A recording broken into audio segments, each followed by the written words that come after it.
The House is October Built is a 2014 found footage horror film that follows 5 friends on a road trip to find the best haunted houses in Texas, particularly underground haunts or extreme haunts, and they get a whole lot more than they bargained for. Is it good? Is it bad? Let's find out with your hosts.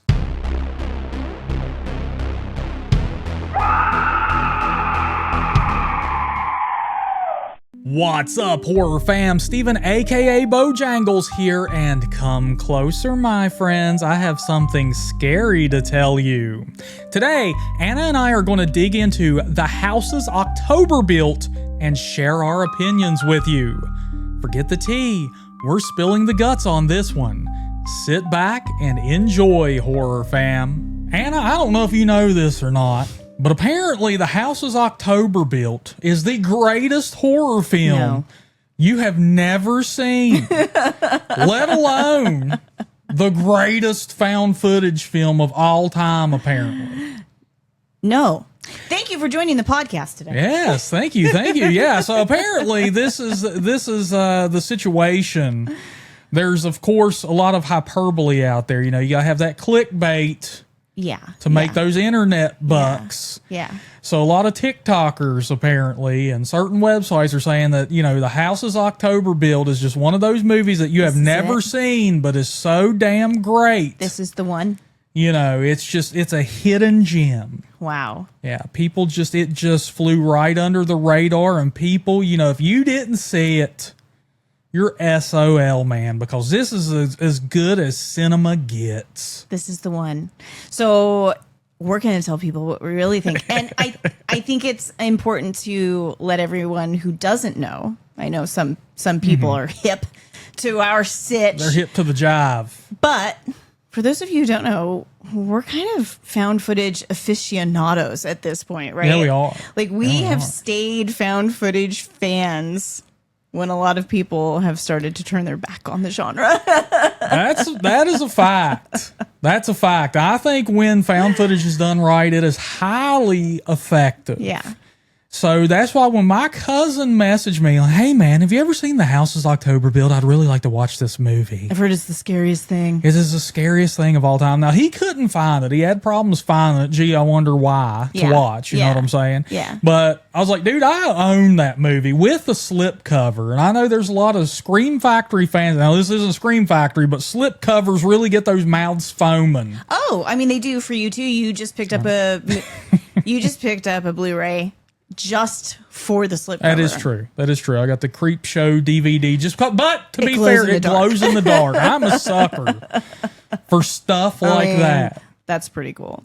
But my cousin, who's younger than me, really bought into this. He was like, man, I guess they really sold it. I haven't seen the video or the websites he's talking about. I don't care enough to look them up. Right. But apparently they really sold this movie to him. Like, he thinks that he's onto something. Yeah. He thought that There's a hidden gem. Really missing something. He's been made hip to. Yeah. Yeah, and it's interesting because it's like, so I really wanted to start with that so it doesn't come across like we're just immediately, we hate found footage. Yeah. We love found footage. Make it really clear we actually love found footage. Yeah, there are some great ones out there that I would highly suggest people watch. A lot of the live streams people ask, and I will tell them some of my favorites. I'll just rattle them right off. And me and you have been watching a lot of found footage lately. Yeah. A lot of good found footage. Yeah. This is probably the worst we've watched in a while. I would say it's not the worst because we did watch Horror in the High Desert. Okay, that's probably worse than this, but that's probably it. This probably takes second place. Yeah. And it's interesting because they're bad for completely different reasons, but yeah. Yeah. So, that's just separate conversations. It is. And, you know, we're really going to dive into this here. We're going to dive into the movie itself, but I've got to ask you right off the bat, because this is centered around extreme haunts. Right. So we are friends with people who run their own haunts. Yes, so good. We go every year to haunted houses. We absolutely love haunted houses. Yeah. And this film, you know, coming out in 2014, was kind of early in on the extreme haunt thing, I feel like. Yeah, Like I now, felt that way too. I was like, wow, I don't think I even knew about extreme haunts in 2014. Yeah, a lot of people didn't. Yeah, yeah. Would you ever go to an extreme No. haunt? Okay. So the people in the people in this movie would. Okay, and so for fans out there who don't understand what an extreme haunt means, it's those haunts that you maybe have heard rumors about where they're allowed to touch you. They're allowed to do things to you. And typically, for that to be the case, you have to sign waivers. And this movie definitely left that portion of it out. But like that's, you know, it is a consensual thing that you sign up for. And like that's it. That's all I need to be told to be like, no, right? Let alone actually hearing some of the things that go on in those places that come very close to sexual assault, if not actual sexual assault, and all kinds of physical violence, not to mention like the like psychological and emotional violence that goes on. Yeah, it's interesting because we have watched some documentaries on extreme haunts in the past. And McKamey Manor is definitely the most popular extreme haunt. And I know that guy gets crapped on a lot. Yeah. But it's like, I mean, from everywhere, right? From the people who've been to his extreme haunt. Right. Everybody regrets it. Yeah. And to the people who own haunted houses themselves are like, this is a shit stain on the world of haunts. Yeah. Yeah.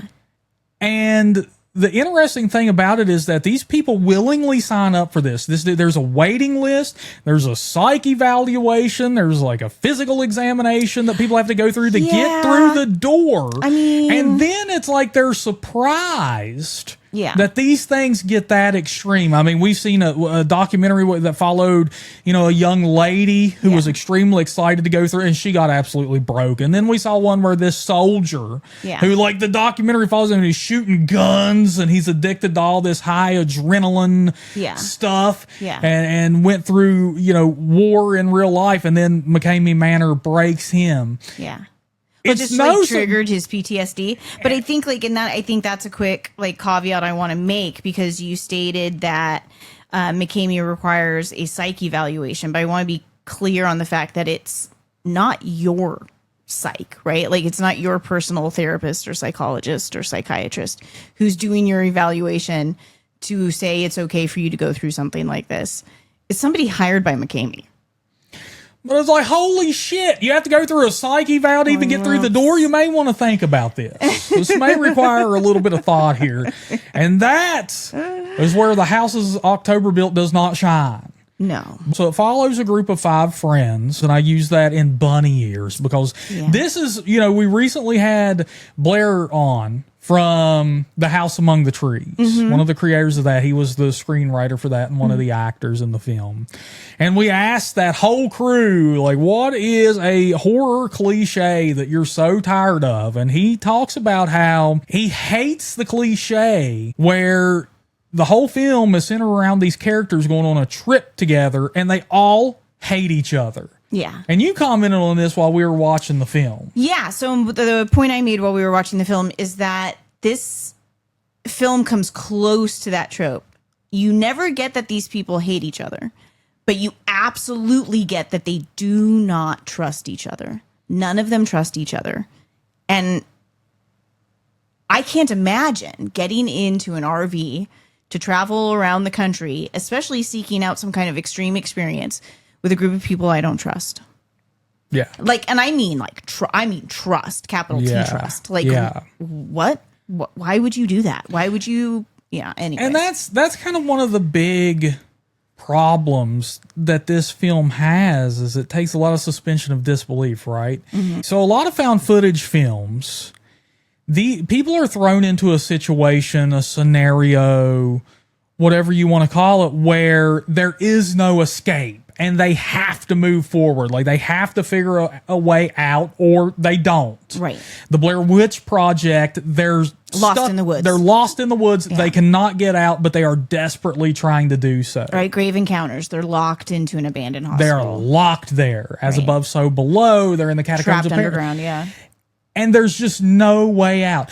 In this film, Mm-hmm. in The House is October Built, this film that is apparently the bee's knees. Right up until the last 10 minutes, they have every opportunity to turn back. Right? Yeah, no matter what happens to them, no matter the horrible stuff that they go through, at no point do they turn that RV around. Yeah. Because they're on a road trip across America to explore haunted houses, which would be absolutely a blast. I would love to do that, but none of these people, number one, even seem like they're having a remotely good time. Yeah.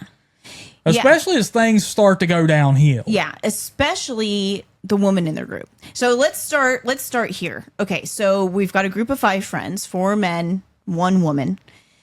There is one character who is the leader of the group, like of the excursion, right? Like this is his idea.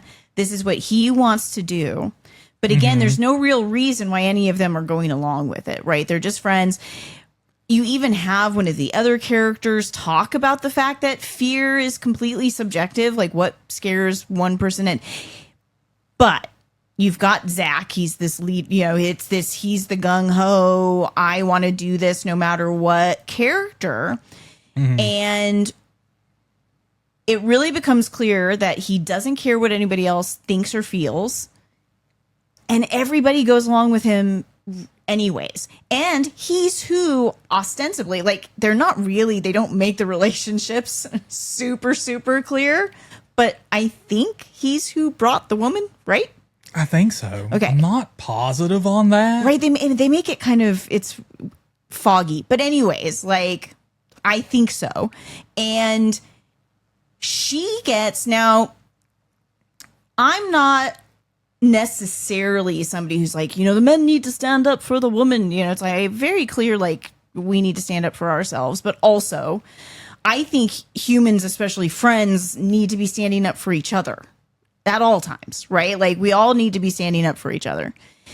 And she gets the most abused. She's clearly the most terrified. She gets, like, assaulted in a bathroom, like, before. Like, cornered by a bunch of men, and they shut the door behind them. Yeah, it's, and then, like, but none of the guys are, like, stand up for her and say, like, I'm taking her home. Like, this is it. It's done. So she's just left as a part of a group who everybody else wants to move forward. So you kind of get that, like, she's moving forward just because otherwise she's alone. She'll get left to find her own way home, right? From the middle of nowhere, like, by herself, because no one is going to help her get home. Right, because they're all in an RV together. It's not like they have, like, individual vehicles and they are literally in the middle of nowhere. So it's not like she can just, like, jump out and be like, I'm walking home. Yeah. But nobody stands up and says, like, she's had enough. Like, I'm going to help her get home, because none of us should be going out there alone, right? Like, none of them should have tried to. Yeah, it's a really weird setup because they don't stand up for her, and they get cornered by some other weird haunt actors along the way. Like they just get bodied on. Yeah. And none of these guys are willing to do anything to stand up for themselves either. It's like one haunt actor approaches, like 2 or 3 of the group? Them, yeah. Well, 3, because the girl is out there and they make her go inside. Yeah, that's, like, the only moment where they're like, oh, yeah. And you're going to let this single guy intimidate an RV full of friends? Yeah. Well, so it's super weird. They have cameras all over the place. And as strange things happen, this goes back to staying on the they don't trust each other thing, is as strange things start to happen, they're constantly accusing of each other of doing them, even though they'll say, like, I swear I didn't do it. Yeah. And it's like, if you don't trust your friend enough to be like, in that moment of, I swear I didn't do it. You know what I mean? Like, why are you on this adventure together? Like, if you looked at me and I thought you were messing with me and you were like, I swear I didn't do it. Yeah. Discussion over. That's it. Right? Like, well, you didn't do it. Okay, let's figure this out. And they don't. They push forward anyway. No, against everything that's happening, the first... So they're on this search for extreme haunts, and number one, they never go to one until the last 10 minutes. Right. Because there's this fabled blue skeleton extreme haunt that they've heard about. But they never explain. There's no lore, right? Like they never, it's there's a blue, it has something to do with blue and a skeleton maybe. Yeah, all you find out is that it's this weird haunt that like pops up in different random locations throughout the country. It was a perfect opportunity for a lore drop, by the way. Yeah. And which never happens. Yeah, and you sort of have to get this invite to attend it. That's it.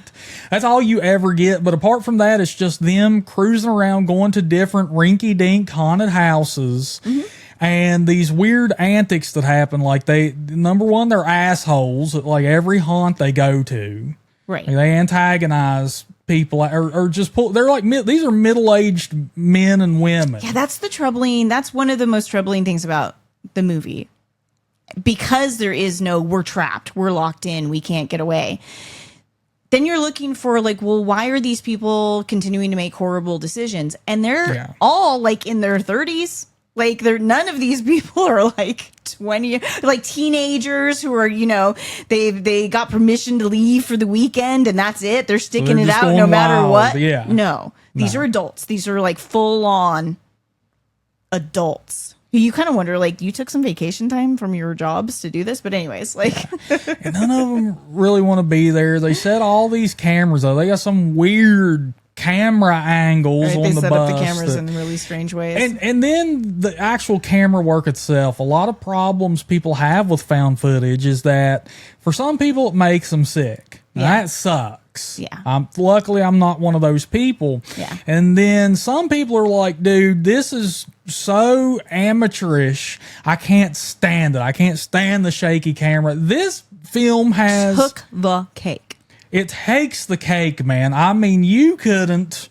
Yeah. I could hand my iPhone to a 6-year-old child. Yeah. And they're going to get better footage than it's almost like they're walking around holding cameras at their side. Yeah. And the interesting thing about it is it's the bad camera work is on purpose, and you can tell that it's on purpose. Absolutely. Because, the thing I said to Steven was my dad took better home videos, right? So imagine just like, at a minimum, a found footage film should look like a home video. That should be the worst a found footage film ever looks. Yeah. In my opinion.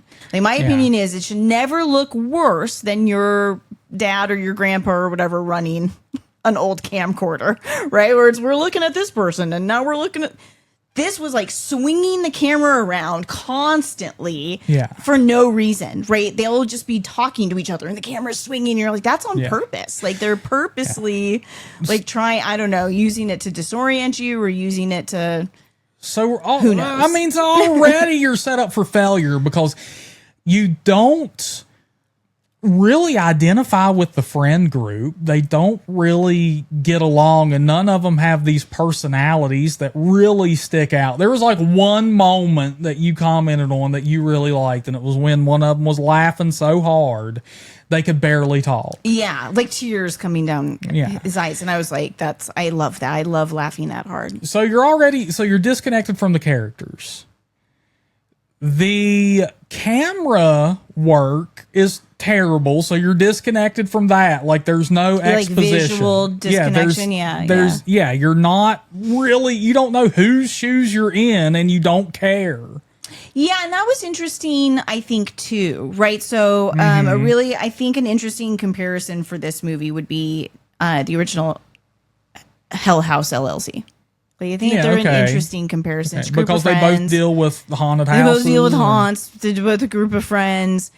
But there's one person manning the main camera the whole time. And so you're familiar, like the camera then has a personality, right? Blair Witch is a great example of like the fact that you can have two different cameras having two different personalities, right? Yeah. But Hell House LLC gives the main camera a personality. And so when you see things happening to him, you're worried about him and you care that, his camera is picking up stuff that he doesn't see, right? You're like, dude, behind you, right? Yeah. Like, this movie gives you none of that because the cameras change hands constantly. And you never get to know that the person who uses the camera most never turns it around on himself. So you don't get to know him. You don't get to see what's behind him. You don't you don't care. You're just like, who? Who was that? Yeah. And they throw in random haunt actors throughout the whole film to where you almost don't know. And it's already so amateurish that you don't know if it's a mishmash of footage and it's like, oh, well, we messed this up. And they, this clown appeared in the first 10 minutes and then you have them reappear 50 minutes later. Now, I know some are intentionally recurring to freak you out. Yeah. But some I would catch the same actor or the same, costume over. And I'm like, well, that was clearly a mistake. Oh, okay. Interesting. Yeah. Yeah. So it's, it's different footage at different times. Super weird. It doesn't really have a story until the last 10, it's just almost like a vlog. Yeah. So I think it really made me think of a point that you make fairly often with recent horror films. And that people have like a gimmick or an idea. Like it's just a quick concept, right? They don't have a story. They just have a concept. And that concept might make a good short film when you're just showing just the scenario, right? This is what happened. But it doesn't make a full-length film because full-length film deserves an actual story. Yeah. Like a full plot. And this one really, you're right. Like this one lacked that. This one really stood out to me as having that problem. Yeah. It has a really kind of catchy scenario that these people have gone from haunt to haunt throughout Texas, messing with the haunters. Yeah. And now the haunters are coming for them, right? Like that's the concept. That's your hook. And that's it. That's all the movie's got. Like there's no, I mean, to the point where even the end doesn't feel definitive. I kind of had to ask him, like, are they dead? Yeah. Was that the end of the movie? I'm not really, I mean, yeah, when it ended, when credits rolled, I was like, that's the end?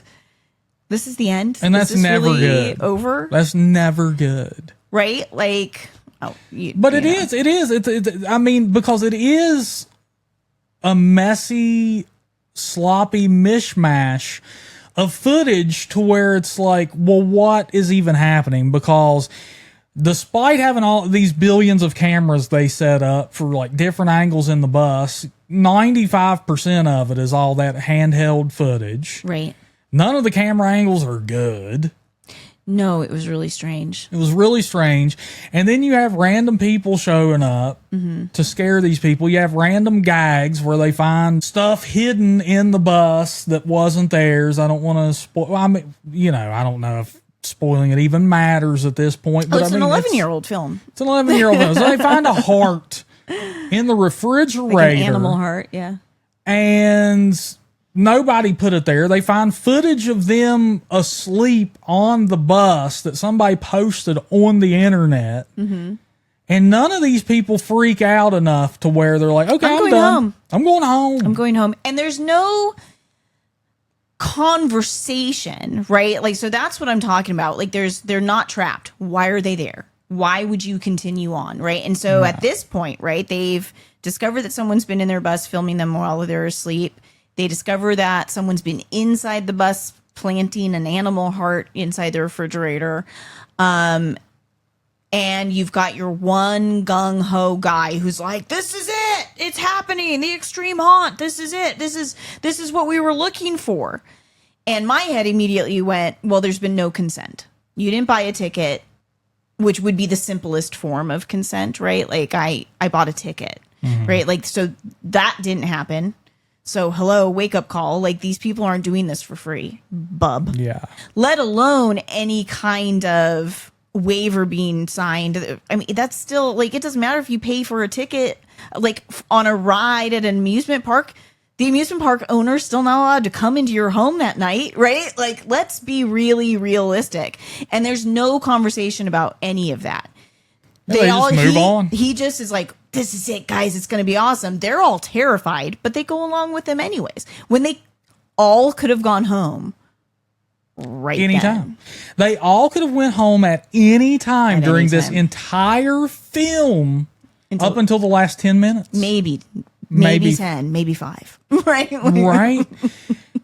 They all could have went home. That's it. And as the story goes, now we've all seen this in film too, like as things go wrong, obviously people get scared. They get mad at each other. I mean, Blair Witch is a great example here. Like they are pissed off. They don't want to be there. Yeah. At any point in that film, those characters trapped. They were trapped. But if they had been given the opportunity to go the fuck home, gone home. They were gone. Right. That was their number one goal in life. Like, we are out of here, dude. Right. So, like, Grave Encounters, I think, is a great example of that. There's the cameraman. And I remember when Steven first showed me Grave Encounters, he's like, I don't like this guy. He kind of bitches a lot.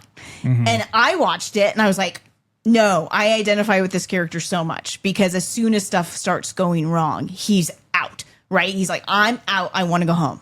Yeah. And I'm like, that is the so there's certain people in the audience that are going to identify with that, right? And this group doesn't give you that at all. There isn't that person who's immediately like, I'm out, guys. This is stupid. Yeah, they are so pissed at the end of the movie, supposedly. You know, they're so, oh my God, I'm so over it. Why are we even doing this? Yeah. We don't want to be here. Yeah. Like, and then, you know, you have the one friend who's the leader. Like, come on, guys. Dude, it's done. It's done. Yeah. In real life, it's done. Nobody would move forward with this. Like, that's a major problem that I have with this movie is people look down on found footage because of movies like this. Because found footage it has a stigma to it that it's really easy to make and it's really cheap to make. Mm-hmm. And in the, 2014 to 2016 era, maybe a little bit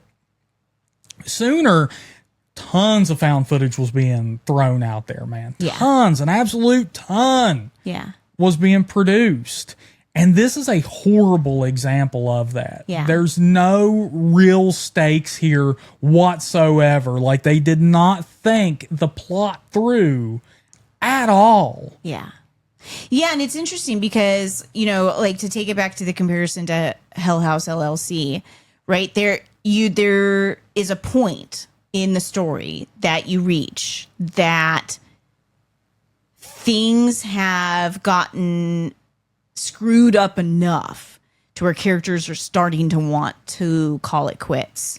Yeah. And then some before then hidden information gets dropped and rallies the troops, right? Yeah. We have to see this through. Yeah. And like, again, like that is that element that's missing to the story is why. Why are we here? Why are we seeing it through? Why are we sticking this out? And,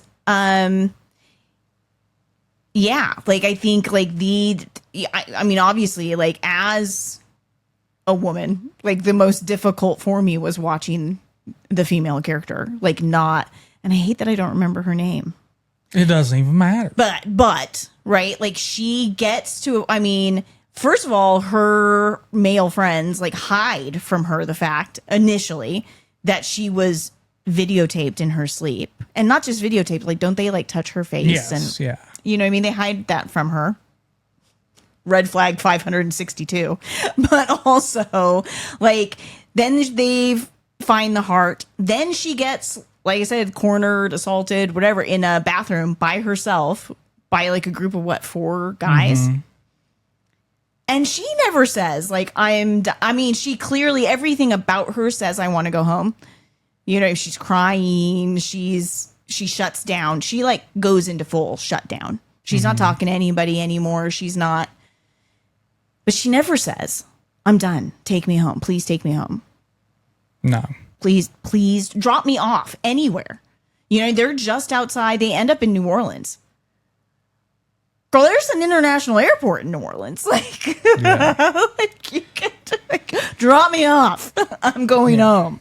Never happens. It's not about until the last 5-10 minutes where they're given a reason to be there, and it's super weird. It's super weird.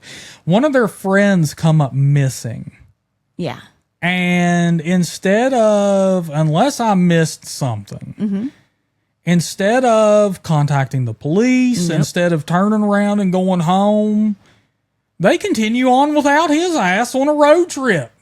Yeah. It's like, where the fuck? I mean, you just left him completely stranded. Yeah. This is what's interesting is it's like you said, it's like it feels like you missed something because they imply that they have been given instructions on where to go to find their friend, but they never say it. They just kind of imply it. It's kind of, one of them says, we either continue down this road to find whatever his name was, or we go home. Those are the only options. Well, clearly not. Calling the police is probably the most important option that none of them ever But discussed. before that, you have no clue. You're just like, holy shit, they abandoned their friend? Right? It just cuts from them being in New Orleans on Bourbon Street to their friend disappearing to them back in the RV taking off down a dirt road.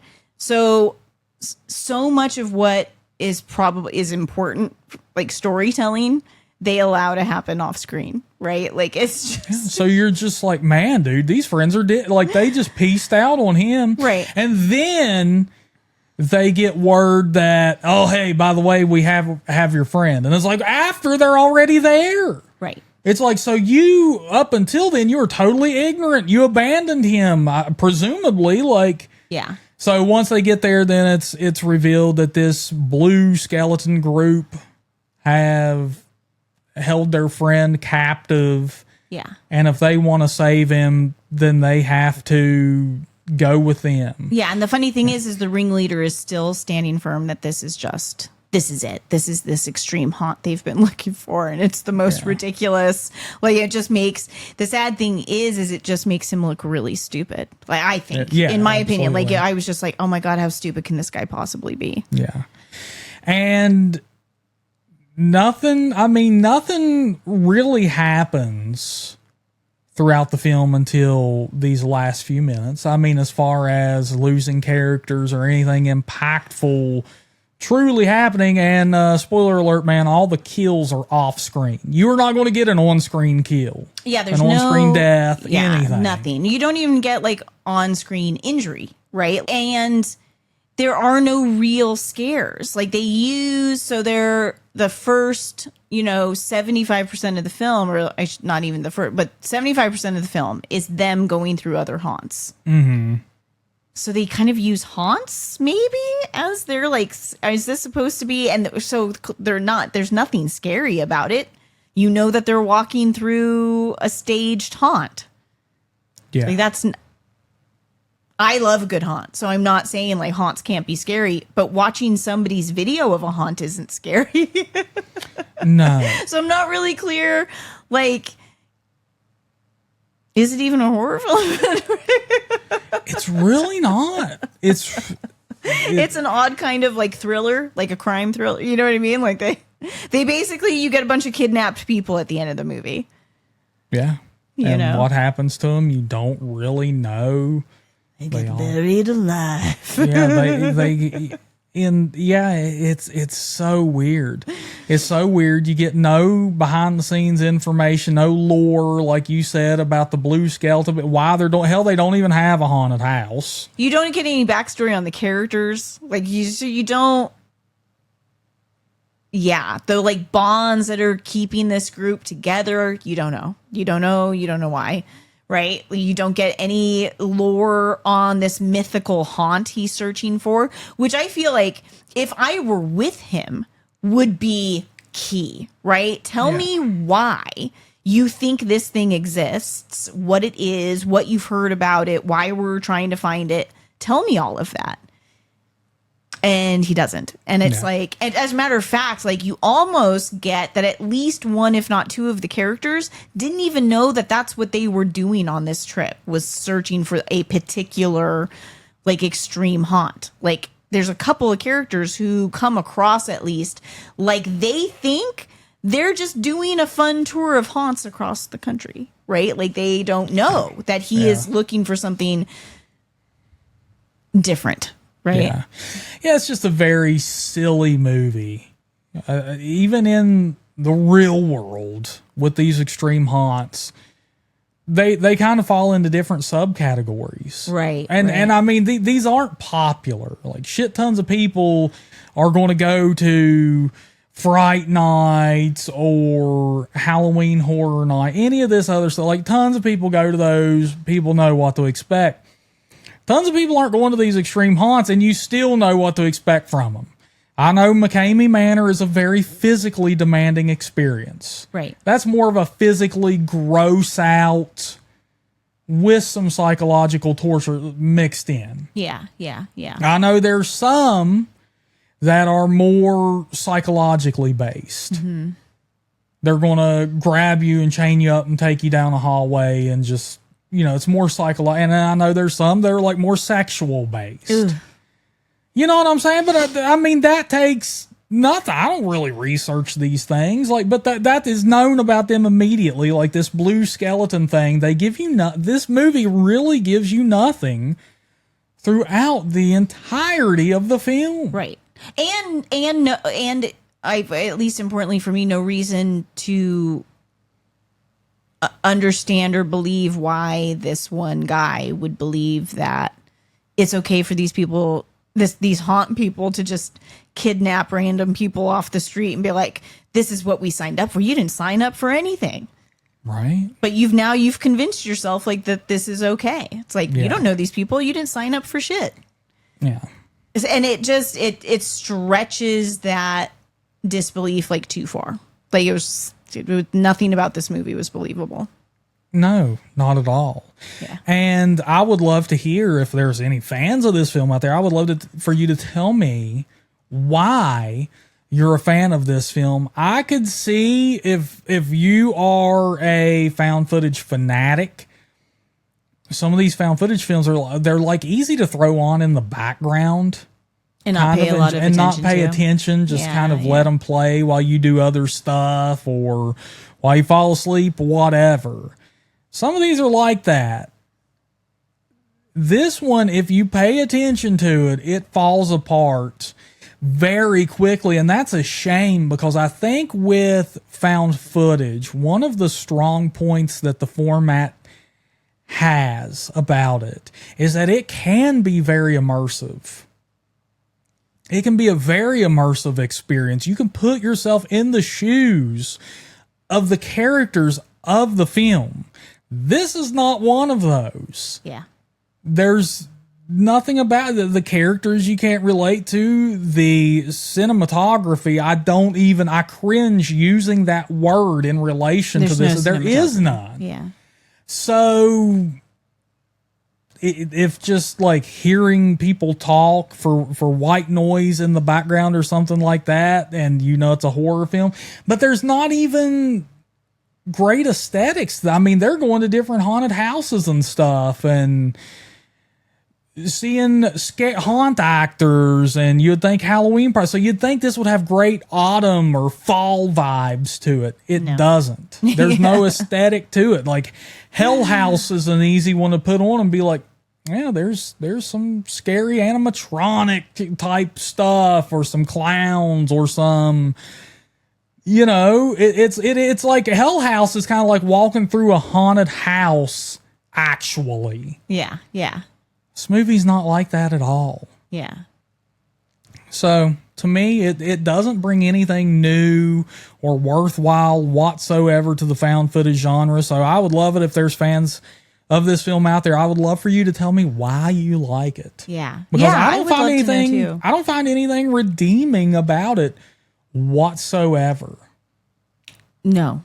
Me neither. And it's interesting that you brought up at the beginning the desert one. Yeah, horror in the high desert. The horror in the high desert, because I actually enjoyed at least the first half an hour of that movie. And this didn't even give me that, right? Like, because I enjoyed, if anyone's never seen that film, it is set up like a true crime documentary. Right? So it's a lot of talking heads, and a lot of movies do that really poorly. Yes, they do. You know what I mean? And for some reason, Horror in the High Desert did it really well. So I was like, wow, it's just like watching our true crime documentaries we like so much. Like, I'm in. Then it doesn't go anywhere, and it's a huge disappointment. But like, for that first half an hour, I was like ready. I was like, that true crime fan was like primed by the way they set up the first half an hour of that movie. This doesn't even give you that, right? There's no, I liked the first half an hour, and then it fell off. None of it made any sense from the get-go. Right to the point where I even said, like, what is with, so speaking of the first half an hour, this group gets together, and the first thing they do is get wasted. So that they all wake up in the morning to leave for their road trip horribly hungover. They all got headaches, and they're all grumpy, and I'm like, why is that a found footage trope? But it is. Think about how many found footage movies you've watched where the first thing the characters do is all get trashed, and then they're leaving on some kind of adventure. It's like, who makes themselves like sick and wretched before, I don't know, heading into the woods or onto a road trip, or you know what I mean? Like, now you've got to do that, dehydrated and headachy and grumpy, and I could see it with craving the Blair a Witch cheeseburger. Project kids. These are kids, they're celebrating, they're stoked, they're making, and they're young. These people are middle-aged adults that have responsibilities. It's really odd. Yeah. It's a really odd choice. Yeah, well, and are going to get into an RV and drive like the whole day, because I think it gets revealed at some point that they're from Ohio. It gets revealed because you see a driver's license. They don't actually talk about the fact that they're from Ohio and driving all the way to Texas. Like, that never actually gets. Speaking of it, and even the stuff they did, and this is sort of like a behind the scenes thing. Even the stuff that they did that I thought was really cool, I'm also pissed at them about. Oh, okay. Hit me. So they made a map of haunted houses that you should visit across America. And they also made there's two icons on the map. One is for haunted houses that you should visit, and the other one is for haunted houses that were used in the film. There is not a single icon, legend, whatever the hell you want to call it, for the state of West Virginia. And the movie opens up referencing Camden Park, which I've been to, being a West Virginian. And West Virginia. Yeah, and it even says Huntington. Camden Park, Huntington. Now, they don't say West Virginia, which I also think is a cop. It's like, come on, bro, give us a little bit of the damn... I thought that was a really weird thing, too. They were like, Camden Park, Huntington. Huntington where? Huntington, West Virginia. Like, they don't say it. And then, it doesn't get listed on their map of, like, haunts. It was like... them anyway. Like, what? No, I do think it don't is... Don't use footage from Camden Park if you're not going to list it. Like, that's so rude. Yeah, so they did release the map online for fans or for people to go check out the haunted houses, both that they went to and other ones that they recommend. But I was like, man, come on, dog. Give us a little bit of recognition here, especially since we are the intro of your film. These people made terrible decisions. Why would I take the recommendations? Right. Yeah, we ain't going, no, go on, man. Yeah. So it's just, it's a lot. This is a whole episode dedicated to a shitty found footage film. And it does serve as like a warning for people out there who are misled by these clickbait ass TikTok, YouTubers, websites, whatever, that like, they're just doing, they're desperate. Yeah. They're like, everybody's heard of all these other horror. Here's one that's obscure. We're going to hype it up like it's the greatest thing since sliced bread. So people, because there's one, a gimmick in this film. It's the Yeah. woman with like the doll face. Yeah. And that makes an effective picture on a thumbnail that can get, well, what the hell is that? I've never but that is spooky. And I'll give them that. That is a creepy design that they stole from Tales from the Crypt. To be fair, she's the spookiest thing in the whole movie. She is. But yeah, leave this one alone. Don't fall for all the hyperbole out there, all the clickbait bullshit. There's far better found footage films that you can be watching. This isn't even, despite this taking place at haunted house, this isn't even one I would recommend to watch around Halloween. No. And there's far better found footage film. There are far better independent horror films if that's what you're looking for and trying to support.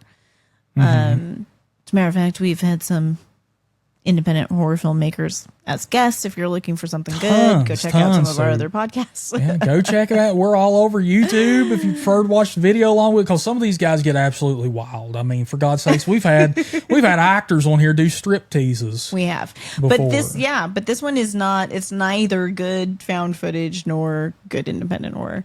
No, because it's at the end of the day, it's just not good writing. It's not at all. Not at all. And the sequel is, and I think horror fans deserve a good story. Absolutely. There has to be a reason. You have to give people a reason. Yeah. Otherwise it's short, it's like, or make me a short film. Give me a 15-minute, 20-minute movie about, you effed up. I screwed up. I messed with the wrong horror haunt actors, and now I'm being kidnapped. Like, that's, you know what I mean? Like, it's a scenario. It's not a story. Yeah. And don't even get us started on the fact that it came out in 2014. Not a single character owns a cell phone nor a GPS.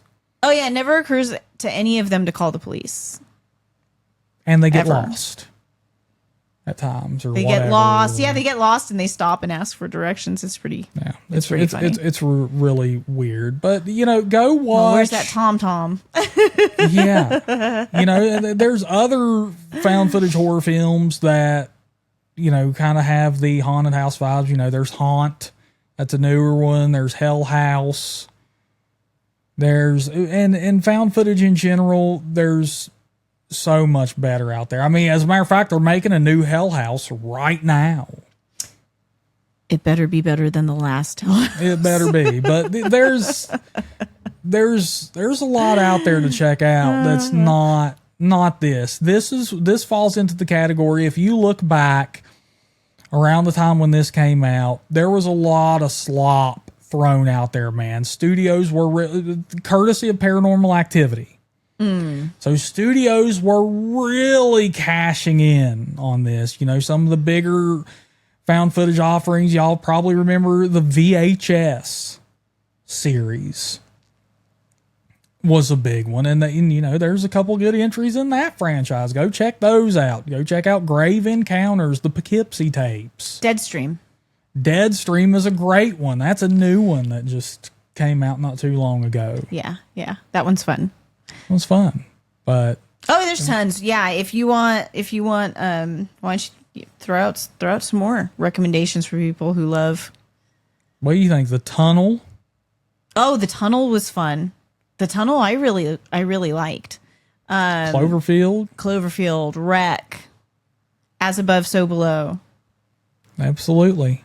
Yeah, tons of good ones out there, man. Grave Encounters being one of my favorites. That's one that we always find ourselves watching, especially if you want the spooky vibes. When the power goes out here and, we have a charged laptop. When the power goes out, yeah, we do. If one of our laptops is fully charged, yeah, we'll watch Grave Encounters on the laptop. It's like a go-to for us. We've done it 4 or 5 times, over the last 5 years. If the power goes out, we're watching Grave Encounters. Yeah. There's some good ones out there with people who actually put in some effort, and then there's ones where people picked up a video camera and saw dollar signs, and that's The House is October Built. And definitely do not get into the sequel or anything like that. You'll just, I mean, even people who love the original hated the sequel. Wow. So Yikes. A good time you will not have when you Yeah. watch that. So, yeah, I think next up, it's time to discuss some horror films that we actually like on an upcoming episode. We recently did a watch of House on Haunted Hill, the original and the remake. Oh, that was a fun double feature. It was Yeah. similar, but also vastly different. Yeah. From each other. So I think that one has a lot of meat to it that we can really bite into and Yeah, that'd be fun. deliver a fun episode on. That'd be fun. Yeah. And I'm trying to talk Steven into doing a podcast on our favorite horror films to watch when we're sick. Yeah, 'cause that's very topical for us right now. So, so we ask you, what is some of your go-tos when you're feeling batty? Yep. When you're under the weather, what is it you need to watch? You got the yuck. When you've got the yuck. What horror film are you turning on to soothe your soul? Yep. So, whether you listen to us on YouTube, Spotify, Apple Podcasts, please leave us a rating. We're stuck at 10 ratings right now on both Spotify and Apple. At exactly 10 on both? At exactly That's 10 hilarious. on both. And I know for a fact Apple should have 11 because that one of the reviews is now missing. Weird. Yeah, we went from having 11 to 10.